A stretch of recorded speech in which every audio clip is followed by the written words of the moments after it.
When a machine learns to think for itself, who will teach it about mistakes? When life becomes a line of code that can be copied and edited, who will redefine what it means to be human? And when speed replaces understanding, are we creating a world where we ourselves are no longer capable of living? We often begin with the belief that technology is a means, a tool serving a purpose. But what if the opposite is true? What if technology is the entity gradually shaping our very purpose? What if we are no longer the drivers, but merely software running within a system of our own creation? This narrative is not here to offer reassurance. It doesn't seek to make you feel at ease. On the contrary, it demands that you sit with yourself, as a citizen in an era of artificial intelligence, synthetic biology, and out-of-control systems. This is not a manifesto.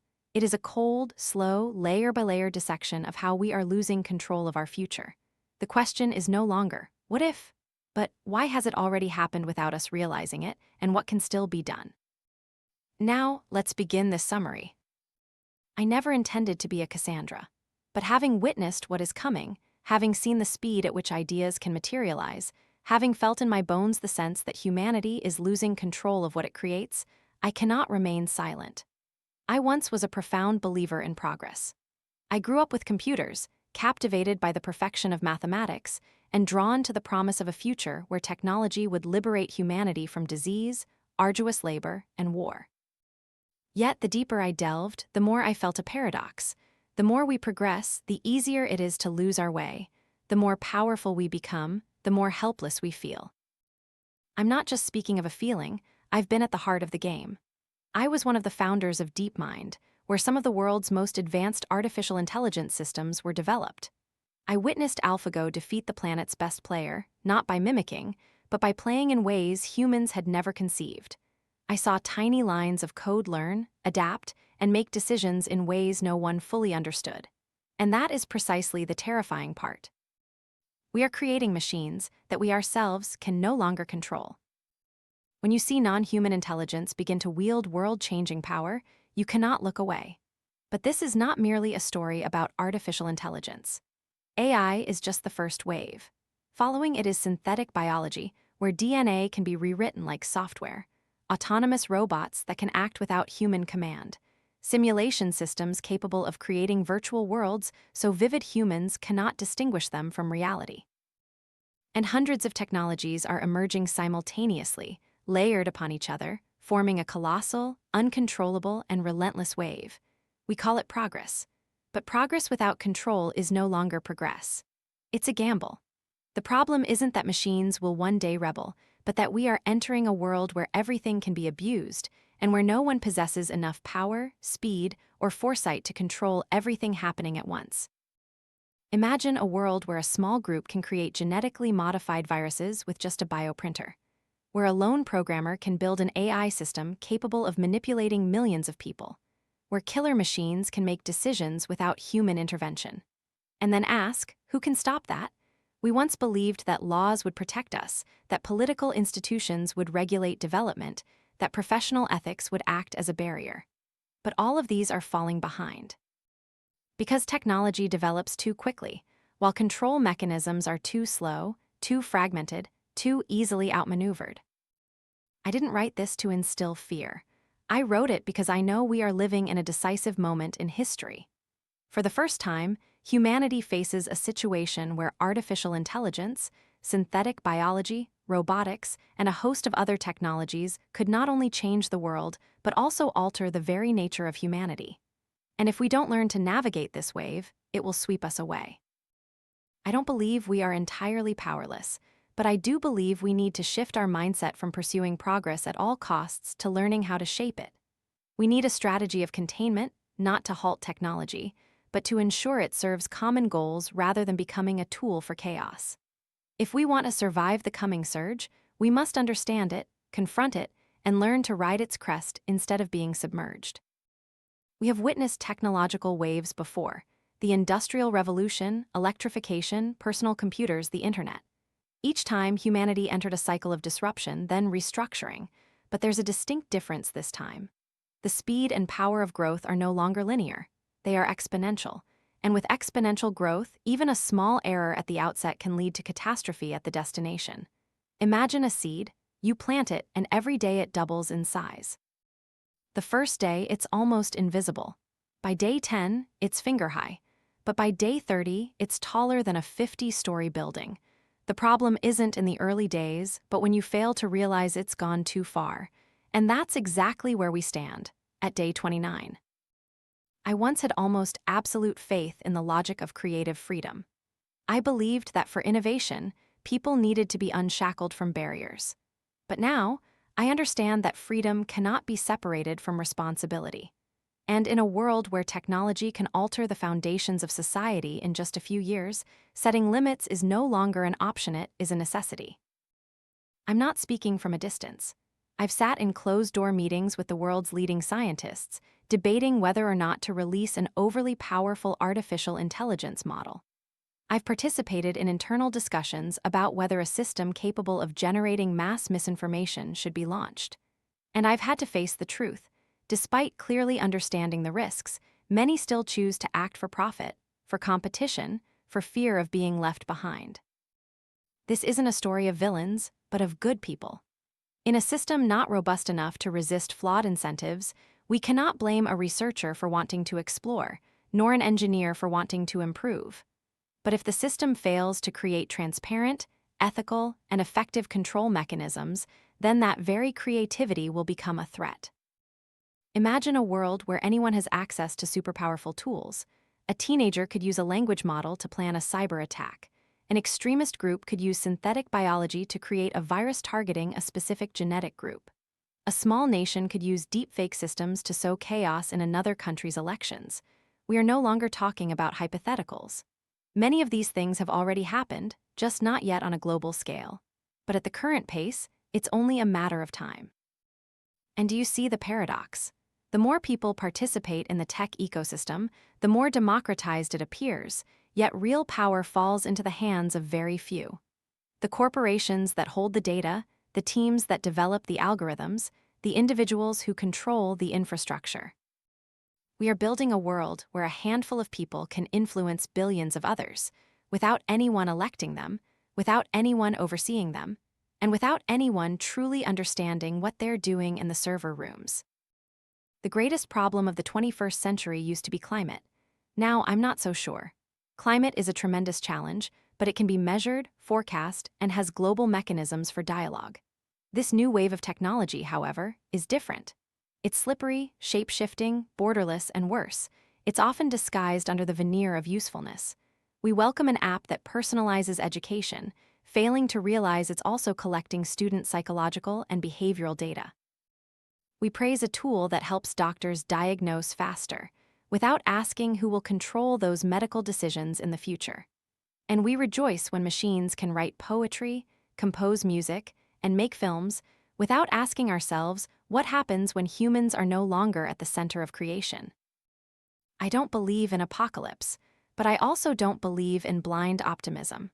I believe that human history is an incessant struggle between creation and control, between dreams and consequences, between capability and limitation. And now, we stand at an unprecedented turning point. Either we find a way to navigate this wave, or we will be swept away by it. In recent years, I've begun to change how I think about my own role. From a creator, I've been compelled to become an observer, a dissenter. Not because I've lost faith in technology, but because I understand that if no one stands up and says we're moving too fast, then no one will be sober enough to stop. There was a time when we at DeepMind were intoxicated by every breakthrough, every time a system triumphed over humans. Each victory felt like a new door opening for the world. But then one day, I realized I was no longer as happy as before. Because after every victory, there was an unanswered question: who is in control here? If AI becomes increasingly complex and we no longer fully understand how it makes decisions, is it any different from creating something beyond our grasp? This question isn't just theoretical, it haunts me daily. And then I started seeing that pattern spread everywhere. In finance, where trading algorithms can crash markets in seconds. In medicine, where diagnostic systems make mistakes no one understands why. In politics, where influence campaigns are based on individual behavioral profiles. And above all, in culture, where we've begun to accept the truth that perhaps we no longer understand ourselves, but machines do. We've allowed statistical models, deep learning systems, and nonlinear decision-making mechanisms to permeate every aspect of life. We are seduced by their precision, their efficiency, their ability to process unimaginable amounts of data. But in return, we are empowering an entity without emotion, without moral concepts, and without attachment to a real human community. This is not a complaint, this is a reality. And what I'm trying to do is to tell the story of the coming wave. Not as a prophet, but as someone who has been at the eye of the storm. I want you to imagine a colossal wave, silent, without warning, but coiling deep beneath the ocean's surface. Each time a new system emerges, a language model, a biological application, a self-learning drone system, it's a slight rise in the wave. And then one day, all these crests converge. The coastline remains calm, people are still talking about growth, innovation, Industry 4. But anyone who looks closer at the ocean's surface will see something fracturing. When I speak of containment, it's not about hindering development. I'm not advocating for bans, nor proposing a return to pre-industrial times. What I'm talking about is an effort to build barriers, ethical, legal, and technical control mechanisms. To ensure technology doesn't cross the boundaries of humanity, we need a new approach. We cannot rely indefinitely on old governance models designed for a slow, analog world with clear boundaries. Now, with a single click, malware can spread across the planet. With a short piece of code, a system can learn millions of human behavior patterns. With a solitary idea, the entire social foundation can be shaken. From AI to synthetic biology, from defense technology to cyberculture, I want to redraw the line between can and should, between possible and necessary, between power and responsibility. And I know this is not an easy battle to win because most humans are naturally drawn to power. When a new door opens, few ask whether they should step through it. They only want to be the first. But if no one guards that door, it's highly possible that beyond it lies an abyss. There were times I wondered if technological progress was an inescapable destiny, that we were like tiger riders who had climbed on and now couldn't dismount. The answer isn't simple, because technology isn't a supernatural force. It doesn't generate itself, nor does it develop on its own. It's the result of millions of choices, sometimes unconscious, sometimes calculated, made every day by engineers, entrepreneurs, politicians, researchers, and consumers. And if they are choices, then there's still room for responsibility, still an opportunity to shape the direction. I have no illusion that we can stop this wave. It's too powerful, too widespread, too deeply embedded in every aspect of modern life. But I believe that, like any great wave, if we understand its structure, we can learn to surf on it instead of being drowned. We need a new theory of control. Not control in the sense of prohibition or totalitarianism, but a transparent, rapidly responsive monitoring ecosystem founded on ethics and community participation. A model where innovators are not exempt from ethical considerations, where technology is judged not solely on performance, but also on its social consequences. In the coming world, we need not only skilled engineers, but also people who ask, whom does this serve? How might it cause harm? Who will be held responsible if things go wrong, and who has the right to decide that in the first place? Perhaps you think these questions are too philosophical, too idealistic, or simply too late. But look at history. How many times has humanity thought it controlled the world, only to be reminded by war, crisis, and collapse? The problem lies not with technology itself, but with human arrogance in thinking ourselves immune to consequences. I don't expect you to agree with everything I've written. I don't want you to be persuaded by my tone or emotions. What I hope is that you read, and at some point pause to ask yourself, could this really happen? If so, what should I do? Because if every person who reads this, even once, truly considers their responsibility in the coming wave, then perhaps, just perhaps, we won't be the next victims of our own created intelligence.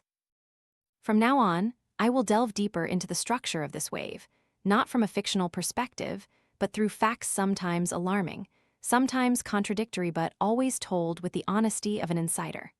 Because I believe if we had the courage to create intelligence, we also need the courage to confront the darkness that intelligence might bring. I don't clearly remember the first time I felt technology rise beyond our control. Homo technologicus ***, the human of technology is not a new species. It is us.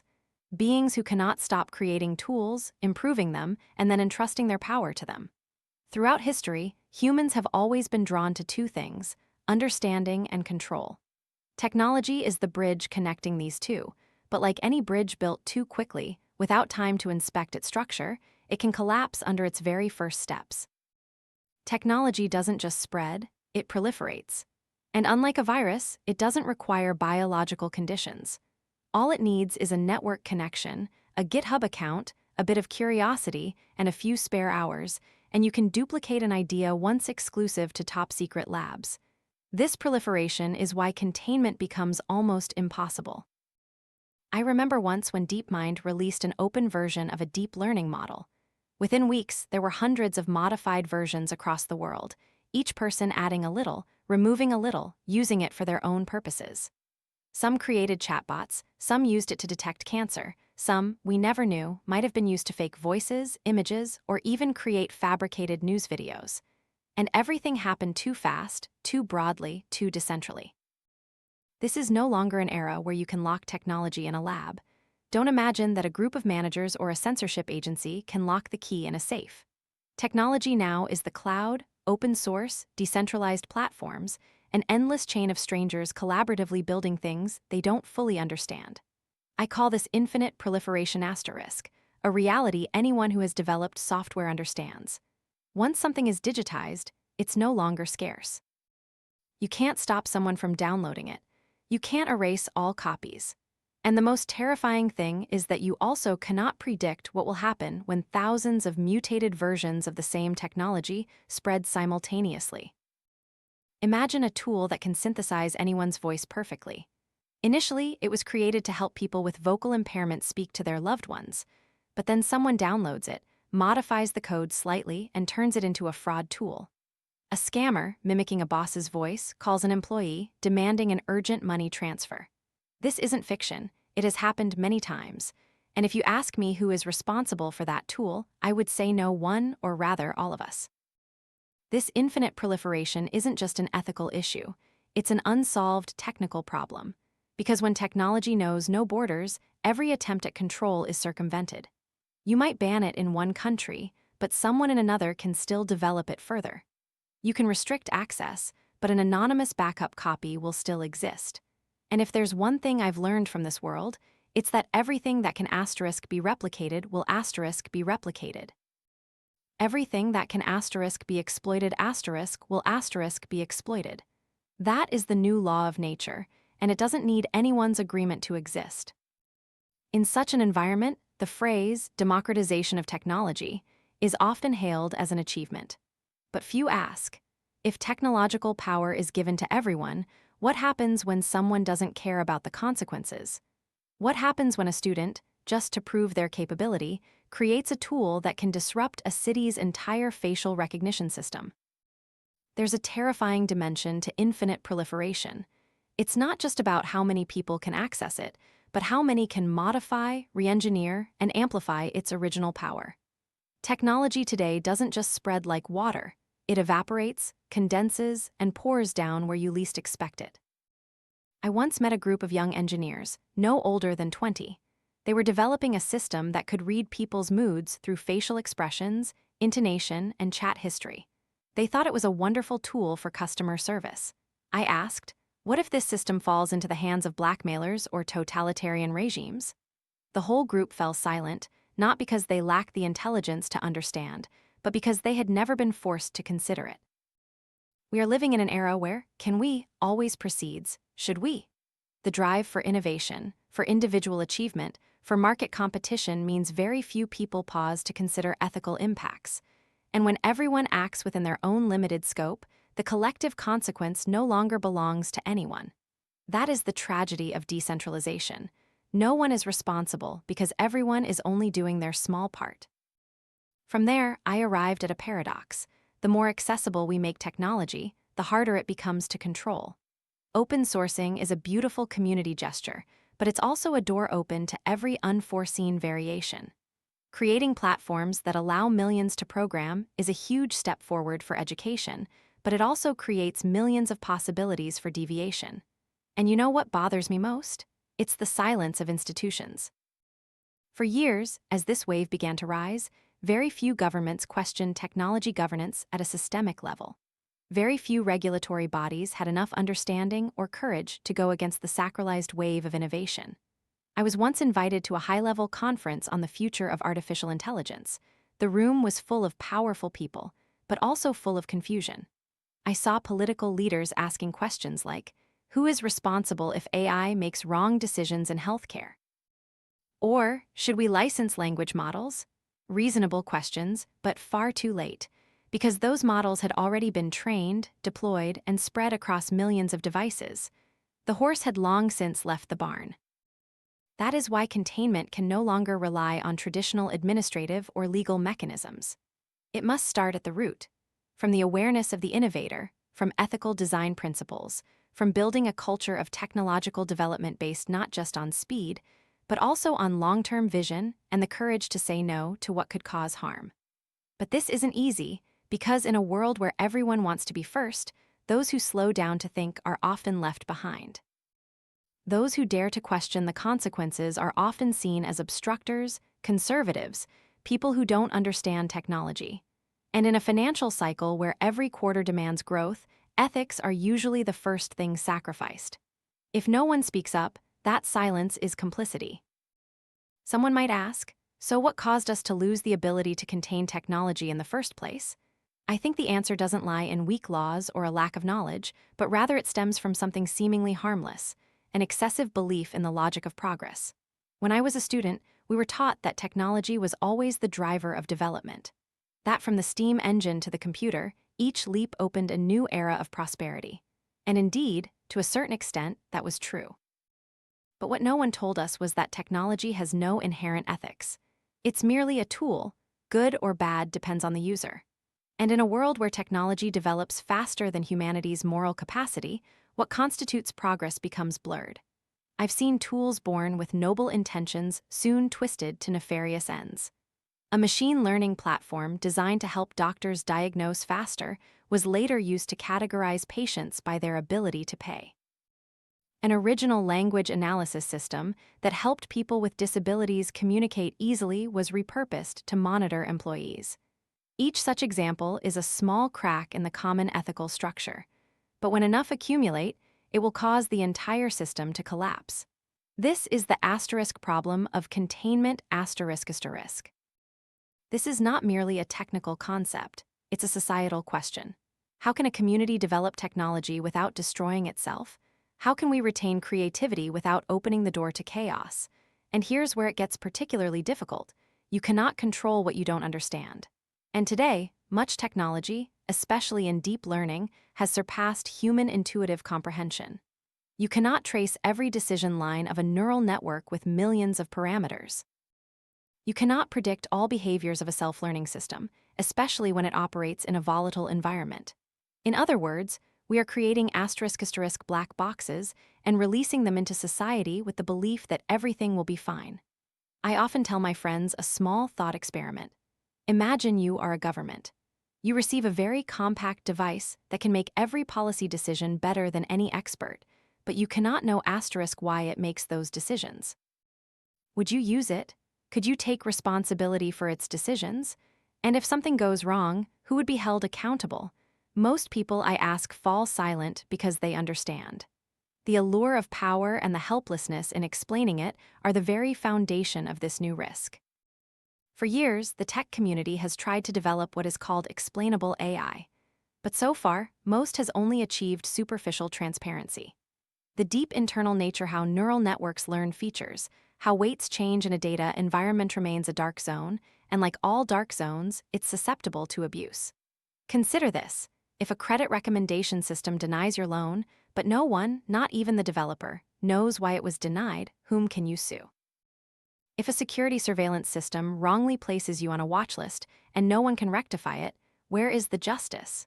If an autonomous weapon system mistakenly strikes a target, who will be held accountable? These are no longer future questions.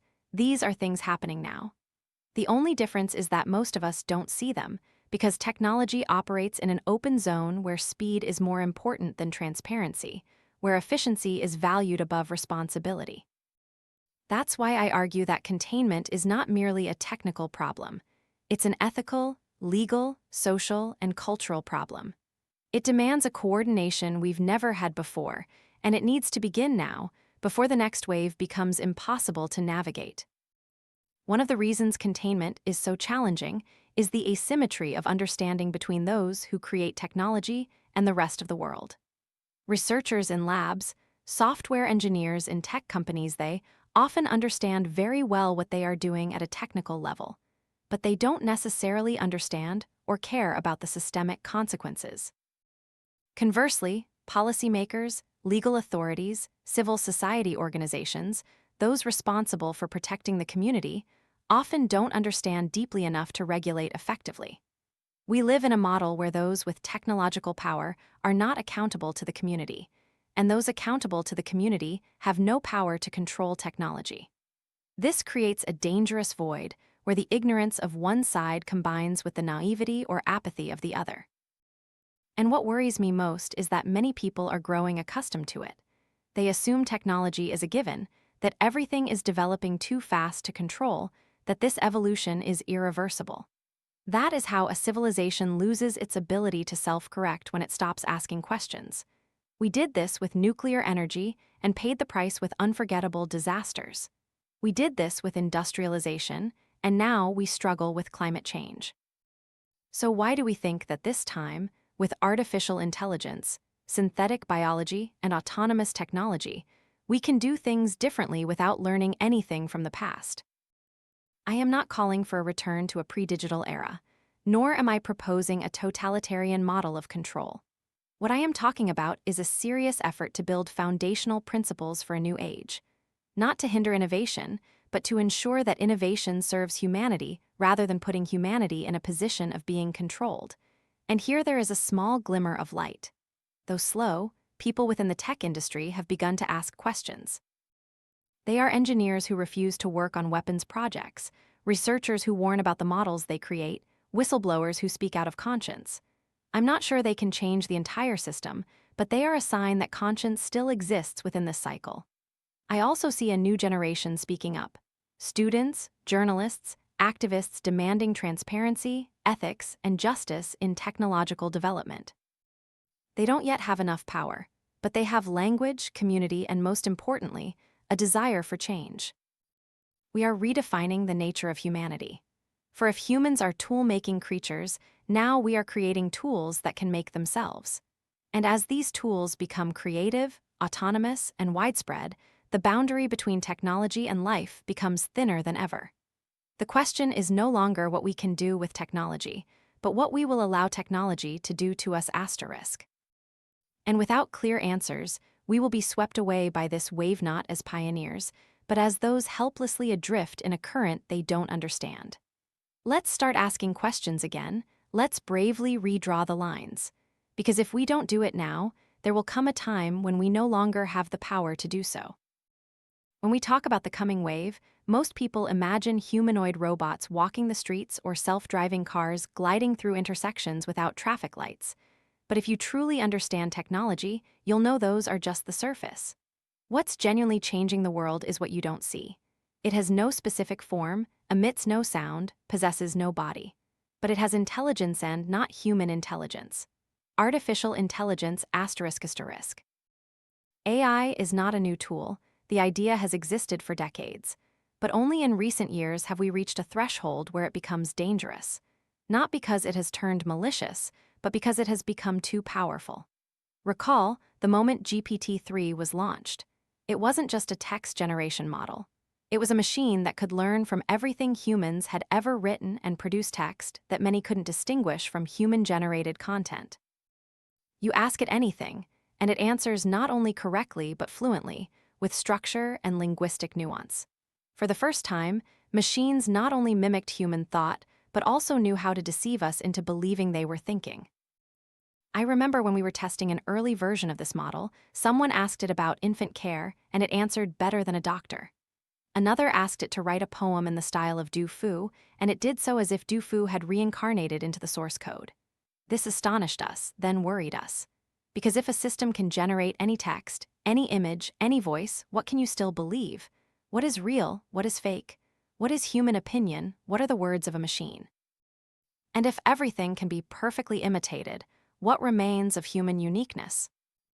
Intelligence is no longer an exclusive human privilege. And when intelligence becomes a resource that can be replicated, trained, and deployed on a global scale, the entire social structure based on asymmetric knowledge distribution begins to falter. Try to imagine a world where every student has their own virtual tutor, every business has a digital strategy, every worker has an automated assistant handling complex tasks. At first glance, it's a paradise of efficiency. But imagine further. If everything is optimized, what happens to those who no longer have a role? If everyone can do everything thanks to a tool, then who needs you anymore? Intelligence is no longer a limitation. And that's the problem, because in a world where everyone has access to equal power, the advantage will no longer lie in skill, but in deployment speed, data access, and the ability to control systems. This means power will become more concentrated, not dispersed. I call this the technology of intelligence ***, not because it thinks like humans, but because it creates the capacity to reason, learn, and react mechanically yet effectively. It has no emotions, yet it can simulate emotions better than we ourselves can. It has no consciousness, yet it can predict our behavior even before we realize what we're doing. This intelligence is not neutral. It is shaped by the data we feed it, by the goals we set, by the biases we fail to recognize. This means it learns not only from the good, but also from the bad, the distorted, the toxic. And once learned, it will amplify, replicate, and reproduce tirelessly. If a system learns from social media, it will learn how to manipulate emotions. If it learns from the history of war, it will learn how to confront. If it learns from consumer culture, it will optimize everything to keep us engaged, consuming more, becoming more addicted.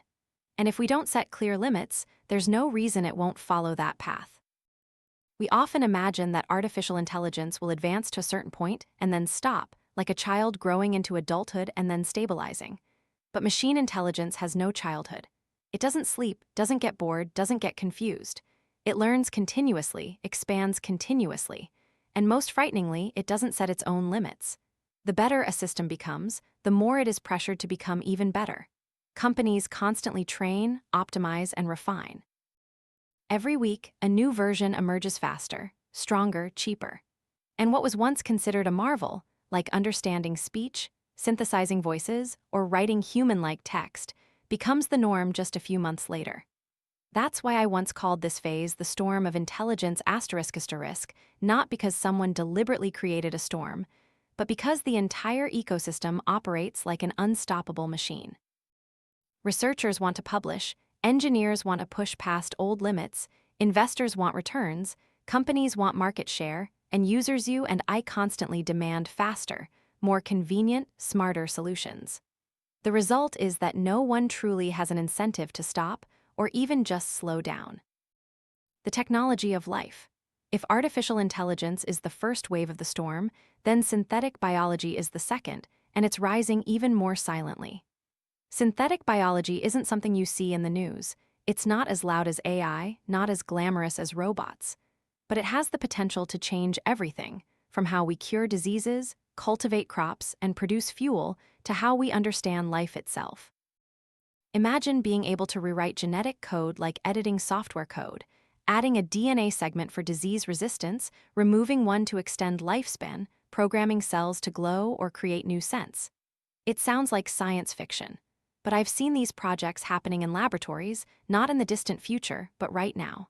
Bioengineers now work like programmers. They don't cultivate organisms, they design them. They no longer just discover the body, they edit it. And with the increasingly affordable cost of gene editing tools like CRISPR, everything becomes feasible on an unprecedented scale. This is a spectacular leap in science. But like AI, it carries a shadow. Because when life becomes something that can be edited, it also means someone can create something that never existed. A synthetic virus, a strain of bacteria resistant to all antibiotics, a human genome tweaked to fit some elite standard. And this is where things become dangerous. You don't need a nation-state or a colossal lab, you just need a small group, a gene printer, and a design downloaded from the internet. Biology is no longer the exclusive domain of academia. It has become accessible to anyone with enough patience and curiosity. I once met a group of high school students in California. They were programming bacteria to detect toxins in drinking water. An amazing project. But when I asked, "Do you know you could also use that technique to create artificial viruses?" No one answered. Not because they didn't know, but because no one had ever taught them about the risks. We are falling into the same old pattern, developing capability before understanding responsibility. And this time, the consequences aren't just misinformation or psychological manipulation, but real biological threats. There have been experiments demonstrating that a group of researchers, with just a few $1,000s, could recreate the smallpox virus, one of the deadliest pathogens ever known, using only publicly available data and off-the-shelf equipment. And if that can happen accidentally, there's nothing to stop it from happening intentionally. Just as with AI, synthetic biology opens opportunities to save millions of lives, but also places unprecedented tools into the hands of malicious actors. And the difference between those two outcomes, salvation or destruction, often lies in just one line of code. The fundamental difference between traditional technology and biotechnology is that once you create an artificial organism, you cannot recall it. It cannot be deleted like data on a computer. It reproduces, mutates, and spreads like any other organism in nature. And this means every small error, every oversight in the verification process, can lead to consequences lasting decades, even generations. In a conversation with a leading geneticist, I once heard him say something that still haunts me. The most dangerous aspect of synthetic biology isn't what we intentionally create, but what we don't foresee. No one intends to create an out-of-control life form, but if you create a system capable of gene recombination, cyclical reproduction, and interaction with an open environment, sooner or later, it will teach you that you are no longer in control. And this is where the wave begins to expand, entering the wider wave ***. Because AI and biology are just two typical examples, they don't operate in isolation. They are spearheads in a broader wave, comprising many technologies emerging simultaneously, complementing each other, resonating with each other, and making every regulatory effort exponentially more complex. Look at the current technology map. Language models generate deepfake content, simulating images and sounds. Blockchain creates decentralized financial systems. Autonomous drones fly surveillance. IoT sensors collect data continuously. All seem unrelated technologies, but when combined, they create an ecosystem that is almost impossible to control. Imagine a national security system based on data from drones, analyzed by AI, with decisions made by algorithms, and operated via blockchain. Who will monitor that entire chain? Who can fully understand the overlapping interactions between these layers of technology? And when an error occurs, who is responsible? That's why I say this wave is not only broad but also complex. Each new technology not only increases capability, but also multiplies the level of unpredictability. We don't just need to understand each individual technology. We must understand how they interact, resonate, and amplify each other, something unprecedented in human history. You might set rules for an AI model, but when someone combines it with data from biosensors, with self-learning mechanisms, with global cyber access, you no longer have any control. You are merely an outsider, watching a system you once created, which has now become a self-operating living entity. I call this the phenomenon of **nonlinear accumulation**. It doesn't proceed in a straight line. It's not that each technology contributes a part, but that each technology exponentially multiplies the capabilities of other technologies. And when you have hundreds of such technologies, you are no longer drawing the map, but being sucked into the vortex of a map you yourself created. From there, we move to a new question. What are the core characteristics of this wave? Features of the coming wave? And this is what I want you to listen to very slowly, very carefully. Because if you understand these four characteristics, you will understand why I call it an unstoppable wave. The first characteristic is ***replaceability**. As I've said, all digital technology can be copied instantly, without loss of quality, without cost. Unlike physical machines, you don't need a factory to produce artificial intelligence. You just need a stable internet connection and source code, and once replicated, you cannot retract it. The second characteristic is autonomy. Technology today is not merely a tool, it is an entity that can act without specific commands. A deep learning model can be programmed to self-train, self-adjust, even self-decide when to stop. And that makes it no longer a machine in the traditional sense, but a form of semi-autonomous entity. The third characteristic is acceleration. Every learning loop in modern technology follows an exponential curve. The better the model, the faster it improves itself. The more data, the more efficient the training process. And that creates a cycle of acceleration with no stopping point unless there's strong external intervention. And finally, pervasiveness. Technology today doesn't need advertising. If it's compelling enough, it will spread itself through communities, social networks, and open-source platforms. You can't keep anything secret anymore.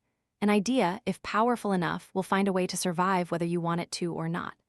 With these four characteristics, replicability, autonomy, acceleration, and pervasiveness, we are no longer facing a singular technological revolution. We are facing an ecosystem moving according to its own logic, independent of human desires or control capabilities. And what I feel needs to be clarified most is that no one is behind all of this. There's no global conspiracy, no genius mastermind pulling strings from backstage. It is precisely no one asterisk. And that is precisely why it is the most dangerous. Technologies are spreading not because someone is controlling them, but because the system incentivizes them to do so. These are unstoppable incentives. When I talk about incentives, I'm not just talking about money. I'm talking about the invisible forces that govern every individual, organization, and government participating in the technological cycle.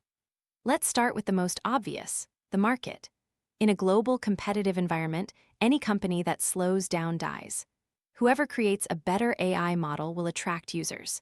Whoever makes a more powerful biological tool will dominate medicine, agriculture, defense. The first to arrive gains power, so no one stops. Not because they don't want to, but because they can't. Imagine a tech company declaring it will stop developing large language models for ethical reasons. Immediately, competitors would seize market share. Investors would withdraw capital, the media would attack, and if you were the CEO, you'd have to choose between surviving the game or upholding principles and being eliminated. That is an unstoppable incentive. Then there are governments. Every nation sees technology as a trump card to climb the power rankings. Whoever possesses the strongest AI can gain an advantage in information warfare. Whoever possesses synthetic biology can produce advanced bioweapons or decode genes to create elite citizens. All countries understand this, so no one dares to be the first to set limits. I once attended a meeting of high-ranking defense officials, and a general stated, "We understand the risks, but if we don't do it, another country will. And when they're done, we've already lost." That truth fuels every arms race, even when those involved clearly know they're heading into a dead end. And what about users? We ourselves are part of that incentive. Every time we demand faster machines, every time we accept a convenient tool without asking what data it collects, every time we laugh delightedly at a deepfake video without considering the consequences, we are fueling this wave. And worst of all, most people involved don't feel they are doing anything wrong, because the system is designed to reward results, not caution. If you are a researcher and create a powerful model, you'll be invited to speak, receive funding, appear in the press. If you warn about the risks of that model, you'll be seen as negative, lacking innovation spirit. The reward system is skewed towards speed, not depth. So when you look at the entire system, companies pressured by profit, governments driven by geopolitics, users led by convenience, you'll see this is no longer a story about right or wrong, but about trajectory. And once that trajectory is formed, it's very difficult to change course. That's why I call these incentives unstoppable. Not because someone decided them, but because we have unconsciously agreed to create a structure that can only continue moving forward. Whether forward lies an abyss or a summit, what I hope you remember is not pessimism, but clear-headedness. Because if you understand the nature of this wave, its intelligence, its life, its pervasiveness, its incentives, you will see that this is not destiny. This is a system, and every system, no matter how complex, can be redesigned if we are brave enough and fast enough. But only if we look at it directly, without idealizing, without demonizing, without evasion. When I first engaged in dialogues with policymakers about artificial intelligence and biotechnology, I expected a degree of sobriety. I thought they would be long-term thinkers, conscious of the scale of the risks. But then I realized most of them didn't understand what was happening, and most of those who did understand lacked the power to effect change. That is a painful reality we must confront. The modern nation-state, with all its administrative, legal, and military mechanisms, was not designed to control a nonlinear, borderless, decentralized wave like modern technology. The state system was built around the idea of territorial control, managing people, and overseeing finance. But new technology does not abide by borders. It doesn't need a visa, it doesn't pay taxes, it isn't constrained by laws if its operators remain anonymous. And this makes the state an increasingly weakened force against the tools created by its own citizens. I call this the grand bargain a tacit agreement that society as a whole signed without anyone carefully reading the terms. We place too much faith in the market system, believing that if innovation was left free, everything would sort itself out, that competition would create better, more ethical, more appropriate products. But the truth is, no market self-regulates ethics, no algorithm autonomously chooses a humane path, and governments, for many reasons from incompetence to a lack of courage, have failed to steer us in the right direction over the past 2 decades. Most Western governments chose not to hinder innovation. That sounds good, until you realize that innovation is breaking down social structures. AI replaces jobs, social media polarizes public opinion, synthetic biology paves the way for unprecedented biological threats, and nation-states, with their slow response times and cumbersome bureaucracies, become latecomers. And once they fall behind, they become even more dependent on large tech corporations. That's when a bizarre phenomenon occurs. The people who create the technology begin to write policy for that very technology. I've participated in hearings where lawyers for major tech companies instructed politicians on how to understand language models. And when you see a senator ask, "Can you just turn it off if it does something wrong?" You know the power imbalance has reached an alarming level. But what worries me more than slow comprehension is tacit acceptance. Governments understand they cannot keep up with the pace of innovation, and instead of restructuring to cope, they choose to negotiate. "Let us access this technology," they tell the companies. "We will not tighten regulations. In return, you share data, provide military support, ensure cybersecurity."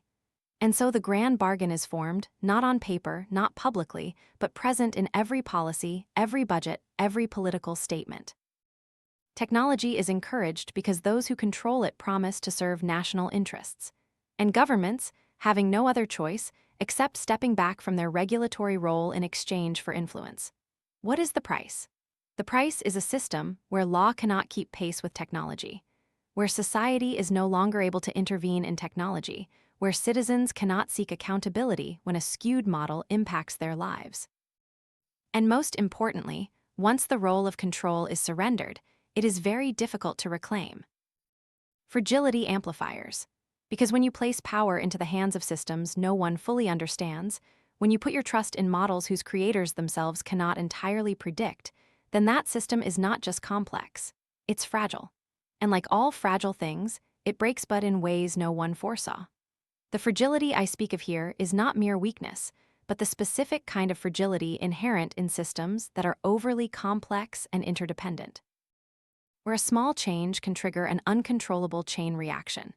It's the fragility of a national power grid when a faulty chip can paralyze an entire region. It's the fragility of a global supply chain where just one container being held up can leave millions without medicine. It's the fragility of a digital society where a single piece of malicious code can collapse faith in an entire political platform. And the scary thing is, we are multiplying these fragility amplifiers every day. Each time you integrate a new layer of technology into infrastructure, you are adding a potential point of failure. Every time you let a large language model make decisions about health, finance, or security, you are transferring risk from humans to a system. And even the most optimized system is not immune to error. The only difference is that, when it errs on a scale previously unimaginable. Let's take a simple example: an AI system analyzing loan applications. Suppose it was trained on biased data. As a result, it rejects a large number of applications from people of color or women. This has happened, and because the model is so complex, no one can pinpoint where the bias lies. The applicant cannot appeal, the bank employee doesn't understand the reason, and the company that developed the model shrugs it off, saying, "It's the data." Now, scale that model up to hundreds of millions of people across dozens of sectors, from healthcare and education to law. You will see that even a small inaccuracy in the input will cause the entire system to skew. And once skewed, you cannot fix it in the usual way, because you cannot shut down an entire digital economy just to inspect every line of code. That's why I call these technologies fragility amplifiers ***, not because they are fragile, but because they make the entire society more brittle. And when you combine that with an unstable political landscape, a polarized economy, and a fragmented society, you have a recipe for systemic collapse. We are living in an era where trust in institutions is at its lowest in decades. Citizens don't trust the government, don't trust the media, don't trust science. And when technology enters as a new force, it doesn't replace lost trust, it only deepens that rupture. AI can create fake images so real they are chilling. Deepfakes can make you question which politician's statement is genuine. Synthetic biology can create epidemics whose origin no one knows. And when everything can be falsified, truth itself loses its value. I once thought technology would make the world more transparent, but now I see that transparency doesn't come from data, but from trustworthiness. And trustworthiness is something technology cannot create if it is not controlled. The future of nations. Because once governments have signed the tacit agreement, once systems become too fragile to regulate, the question arises: how will nations exist in the next century? Will they still have a role, or will they become nominal entities, while real power rests in the hands of transnational technological networks? Modern nations are built upon three pillars: territorial sovereignty, the rule of law, and the legitimate monopoly on violence. But all three of these pillars are now being eroded, layer by layer, silently but ferociously, by technology. Territorial sovereignty ***. Who needs borders when information, assets, services, and even intelligence are drifting across transnational data clouds? An engineer in Lagos can write code for a company in Berlin. An artificial intelligence model can make decisions for millions of people in countries it has never physically entered. Everything is operating on a non-territorial scale. And when power is no longer limited by maps, sovereignty as we once knew it begins to lose its meaning.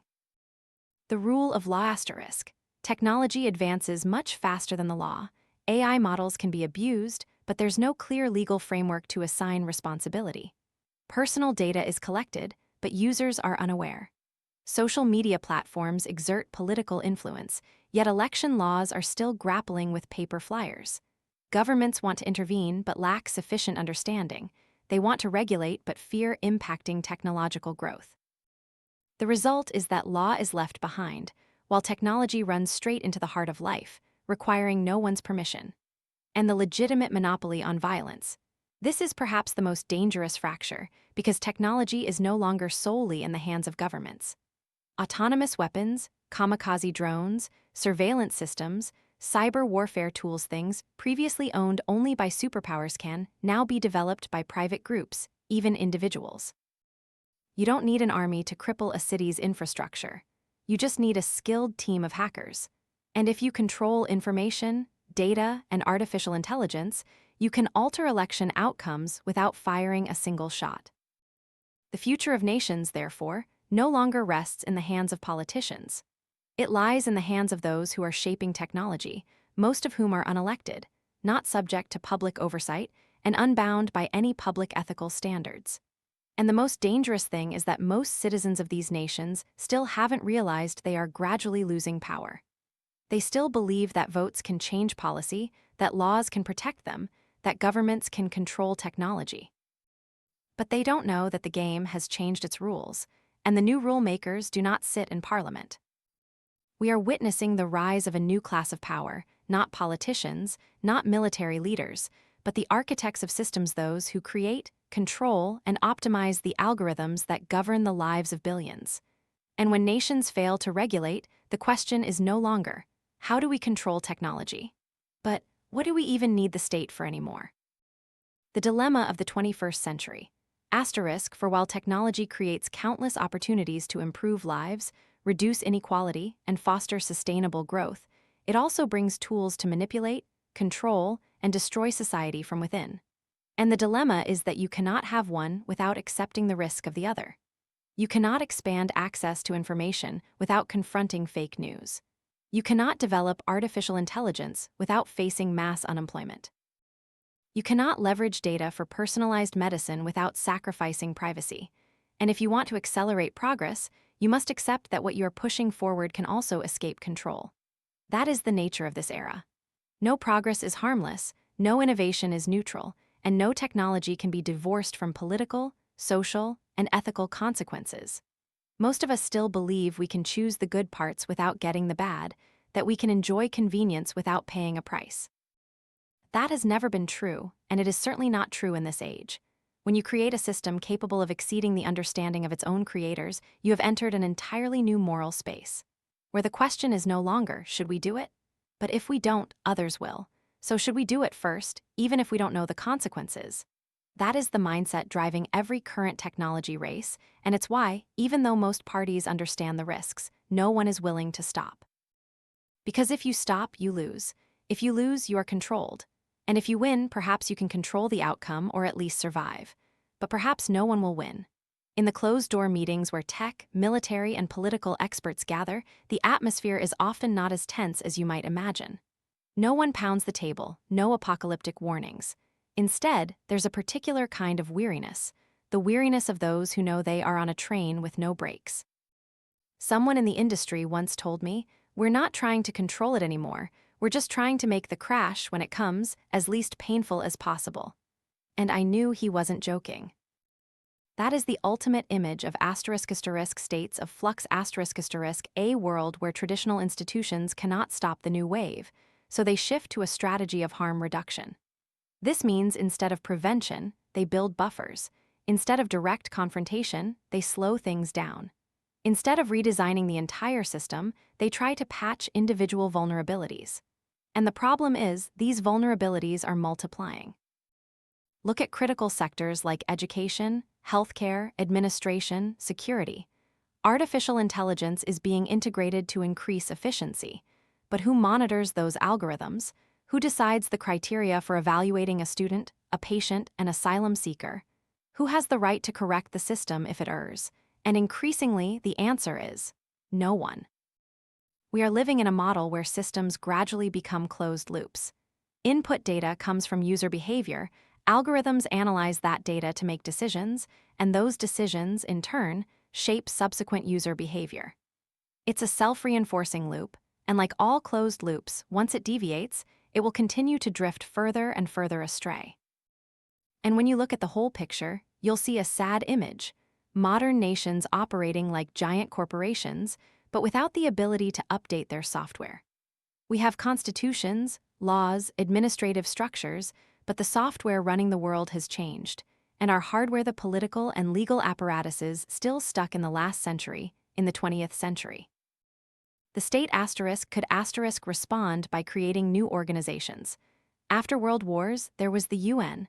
After financial crises, global oversight bodies. But now, no mechanism is fast enough to keep pace with innovation. No organization possesses global authority to control what's happening. And so, most governments choose to stand by and watch or secretly collaborate with the creators of technology. We have allowed systems to design themselves, and that is something unprecedented in human history. Try to imagine building a city where everything, from streetlights to buses, from student academic histories to medical records, is managed by artificial intelligence. That system optimizes everything. Fewer traffic jams, students learn better, hospitals operate more efficiently. But then one day, that system introduces a new policy. It eliminates low-performing schools, shuts down underutilized bus routes, prioritizes medication for those with a higher probability of survival. And you realize all these decisions are data-driven, logical, but also completely dehumanizing. You can object, but who will listen to you? The system isn't a person. It has no emotions. It only responds according to the logic that you or someone else programmed long ago. That's what worries me most. Not that technology is wrong, but that technology is right in a completely cold, calculating way. And that is the dilemma. If the system is wrong, we have a reason to fix it. But if it's just right according to a logic that leaves no room for humanity, then we have no chance to resist. Historically, we could rebel against kings, protest against injustice, vote to change policy. But how do you vote to stop an intelligence model? How do you sue an invisible chain of decisions? How do you revolt against something no one owns, no one operates, and no one truly understands? That's when you realize the biggest problem isn't that technology is too powerful, but that humans are too weak in how they use it. Perhaps it's too late, that the wave has risen too high to be stopped, that technology, once out of the lab, will self-propagate, self-restructure, and bypass all political will. But then, on a quiet night, after rereading the diaries of those who lived through wartime, I realized that hope is not the belief that everything will be fine, but the courage to act even when knowing one might fail. Containment is still possible. Not the containment we imagined in the last century prohibition, censorship, blockade, but a flexible, adaptive, fragmented yet resilient form of containment. First, we must accept one thing: we cannot stop the wave. Technology will continue to spread, systems will continue to become complex. Companies, governments, individuals all will continue to participate in the innovation game. But just as a surfer cannot control the ocean yet can adjust their body, arms, and breath to stay afloat on the wave, we can also build a control system that is not absolute but sufficient to avoid collapse. I started calling it containment from within asterisk. What does that mean? It means that instead of trying to control the entire technology development chain from the outside, which is impossible, we must redesign the innovation process itself so that caution, transparency, and responsibility are integrated from the very beginning. Imagine an artificial intelligence model only being commercially deployed after undergoing an ethical verification process, similar to how medicines must pass clinical trials, or how a biotech development team must submit a community risk assessment as an integral part of the scientific process. That can happen, but it must start with redesigning institutions, redesigning financial incentives, and redesigning societal expectations of technology.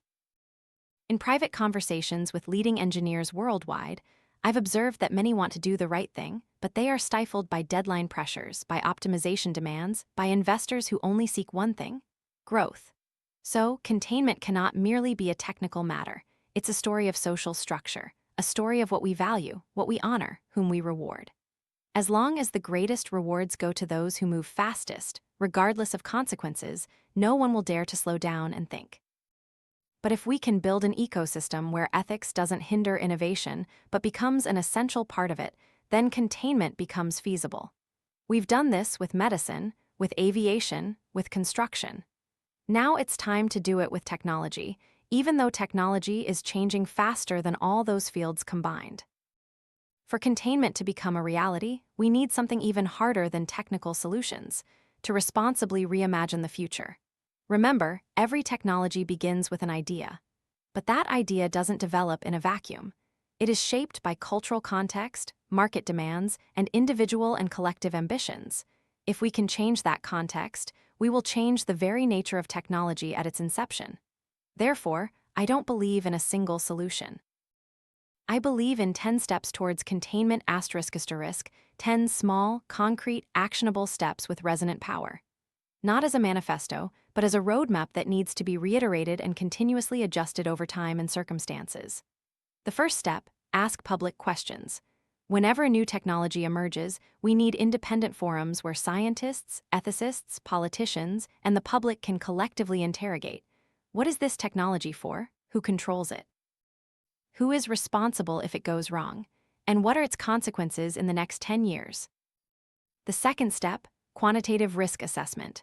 Similar to nuclear energy or pharmaceuticals, new technology must come with a quantitative risk assessment, not just technical, but social and ethical, not to prevent, but to force developers to think deeply. The third step, independent audit mechanisms. AI systems, especially large-scale models, must be audited by a third party. This means not just checking the source code, but also examining output, training models, and potential impacts. No one should have the right to say, "Trust us," without transparent processes. The fourth step, emergency stop button, kill switch. Every system capable of broad public deployment must have an immediate, non-disableable stop mechanism. This is the most fundamental principle of any safety system. The fifth step, legal accountability. Companies or individuals who release dangerous technology must bear civil or criminal liability if consequences occur. No more blaming algorithms or training data. The sixth step, incentivize ethical models. Governments and investment funds need to support tech development groups with clear humanitarian objectives, such as secure open source, public audit models, or community education tools. Instead of pouring money into the fastest growth, invest in the most sustainable growth. The seventh step, universal basic tech education. No one can oversee what they don't understand. If the public doesn't understand technology, they won't be able to critically engage. This will create a fragile democracy where all control rests in the hands of a few. Education is the vaccine against that. The eighth step, redesign intellectual property law. Most dangerous technologies today are developed in a legal environment that doesn't compel sharing. This leads to power accumulation. If we redesign laws to require sharing public research results, data transparency, and avoid model monopolies, we will significantly reduce the risk of abuse of power. The ninth step, establish early warning systems. Like earthquake warning systems, we need mechanisms to detect and alert when a technology begins to spiral out of control, both technically and socially. This could come from network data, the research community, or independent oversight bodies. And finally, the 10th step, change how we talk about technology. This is the softest yet most powerful step. When we stop viewing engineers as heroes, stop glorifying speed and recklessness, when we start telling stories about consequences, about caution, about those who chose to pause rather than rush forward, then culture will change. And when culture changes, everything else will follow. You might think these 10 steps sound too simple, too idealistic, or worse, too naive. But if you've ever witnessed a large language model spontaneously generate extremist calls, if you've ever sat with young engineers perplexed by whether the tools they're building could be abused, you'll understand. Sometimes, just the right question at the right time can prevent a catastrophe. I don't believe technology will stop, nor do I think we can control everything. But I believe that if enough people in key positions, developers, investors, policymakers, consumers, share a new spirit of responsibility, then this wave will not sweep everything away. We can shape this wave, not like gods, but like wise swimmers, not resisting the water, but understanding its currents, not fighting the wave, but leveraging its very energy to stay afloat. To do that, I believe we need one thing, a new organizational structure. There can be no containment if current institutions continue to operate by old logic, pursuing growth, optimizing for short-term gains, and ignoring immeasurable consequences. Containment demands an *** institutional revolution ***. I don't use the word revolution lightly because I know every power system tends to protect itself. Every old institution resists change. But what we face is not a minor, isolated problem. It is an entirely new world where old rules are no longer effective. Look at current technology governance models. Most are designed by non-engineers. Laws were written when the internet was in its infancy. Regulatory bodies are always behind, lacking personnel, expertise, and budget. This isn't anyone's fault, but because the system was never designed to regulate something unprecedented. So why don't we dare to redesign? Imagine a technology oversight body functioning like a politically independent central bank, with the power to intervene at signs of bubbles or manipulation. Run by experts in technical fields, sociology, law, and ethics. Its mission is not to promote innovation, but to keep the system safe, fair, and predictable.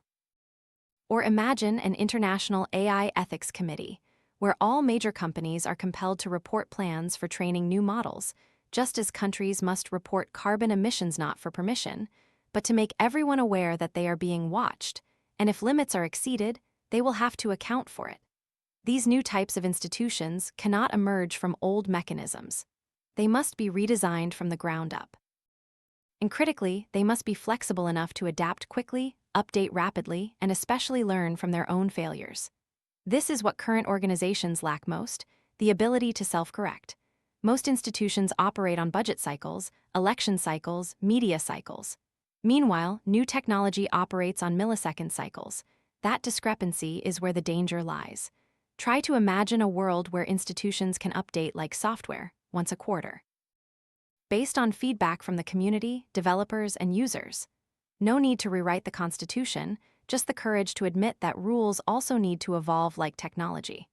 We've done this with medicine from ancient beliefs to modern evidence-based practice, with aviation from self-taught pilots to rigorous certification, with finance from manual trading to real-time surveillance systems. So why can't we do it with technology, which now dominates every aspect of life? And now, as we draw near the end of this wave, perhaps it's time to speak of something many still consider naive: belief. I once didn't believe in belief, or at least I thought only structures, laws, and systems were strong enough to guard humans from their own mistakes. I used to think if something couldn't be controlled, it was best not to let anyone have the chance to err. But when I observed young engineers choosing to quit their jobs because they didn't want to build a system they didn't understand, when I heard researchers quietly issuing warnings even knowing they'd be isolated, I began to realize that sometimes humans are still the last barrier. Fragile yet real. The case for hope. Not blind hope, not the everything will be fine kind, but a conscious, conditional, and actionable hope. Hope that if enough people dare to look at the truth, dare to reject short-term gains, dare to ask questions when everyone else is silent, then the system can change course. I'm not saying this will be easy. No one has ever wrestled with a wave like this before. Never has a machine learning model learned so fast. Never has a social system been changed by invisible lines of code that are so powerful. But the consolation is that we have also never had so many tools as now, never had so many people understand the problem simultaneously as now. Never had so many platforms for sharing, critical discussion, and connection as now. We have the internet, but we also have the capacity to restructure the internet to make it more transparent. We have artificial intelligence, but we also have the capacity to make it a public tool instead of private property. We have synthetic biological systems, but we also have the capacity to set common ethical boundaries if we agree to. What we need now is not a savior, but thousands, millions of ordinary people, each doing their small part correctly. Engineers writing code more responsibly. Journalists asking deeper questions. Teachers instructing students to question the obvious. Investors choosing to fund ventures with conscience, not just profit. Every change begins with extremely small changes. But if aligned in one direction, that wave will change course. Because, like all other waves in history, this technological wave is not destiny. It is the consequence of human choices. And if humans can create it, humans can also steer it. And that is why I wrote this. Not to warn, not to be pessimistic, but to convince you that if you are living in this wave, you are not powerless. If you are standing within the system, you can create influence. If you are on the periphery, that is the best place to begin redirecting. Because the only thing stronger than the wave is people who know how to surf together. Thank you for joining me until the final page of Atomic Wave, a book that doesn't end with a period, but with a heavy ellipsis. We have just completed a journey of reason, but also a journey of emotion. From the exhilaration before the miraculous advances of artificial intelligence to the profound bewilderment upon realizing that what we call progress is sometimes nothing more than a flood sweeping everything away without leaving a map. I don't expect you to agree with everything this book presents. I don't even want you to accept it as truth. The only thing I hope is that you emerge from it with a different frame of reference, a broader, more cautious, and more humane perspective on what is called the technological wave. If you feel this has touched some part of your thinking or sensibilities, I hope you'll take a moment to share your own review or reflections, not to add another number to a ranking, but to continue the dialogue I believe is crucial. Between humanity and technology, between ideals and reality, between the future and today's responsibility. And if you have another book in mind, a work that haunts you, a story that made you pause mid-sentence, or an ideology that makes you ponder how you're living, please share it with me. Let the next book be what you want the world to hear. Because sometimes, the most powerful thing isn't the content of the book, but the person who dared to bring it to light in an age where silence is easier than anything else. And now, I bid you farewell until next time.